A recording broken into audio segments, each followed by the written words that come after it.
অনেকে অভিযোগ করে আল্লাহ আমার এইটা দেয় নাই, ওইটা দেয় নাই, আমি এটা পাই নাই, ওইটা পাই নাই। ও পায়, আমি পাই না কেন? ওর চাকরি হয়, আমার হয় না কেন? ওর ব্যবসায় লাভ, আমার লস কেন? ওর বউ সুন্দরী, আমার টাকা লাগেন? আছে না নাই? না, অভিযোগ করবেন না।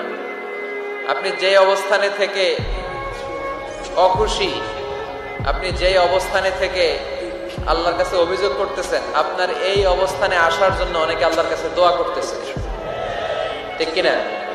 কিন্তু আপনি এই অবস্থানে খুশি না। অনেকে এই অবস্থানে আসতে চায়, তাদের স্বপ্ন যে তারা একদিন আপনার স্থানে আসবে, কিন্তু আপনি আপনার জায়গায় থেকে খুশি না। এজন্য উনজুর ইলা মান হুয়া আসফালা মিনকা, তোমার চেয়ে যে খারাপ অবস্থায় আছে তার দিকে তাকাও, তাহলে তোমার মনের দুঃখ ঘুচিয়ে দিবে কে? আপনার চেয়ে যে খারাপ অবস্থানে আছে তার দিকে দেখেন কি অবস্থা। আপনি এইটা চান, ওইটা চান, কত কিছু লাগবে আপনার।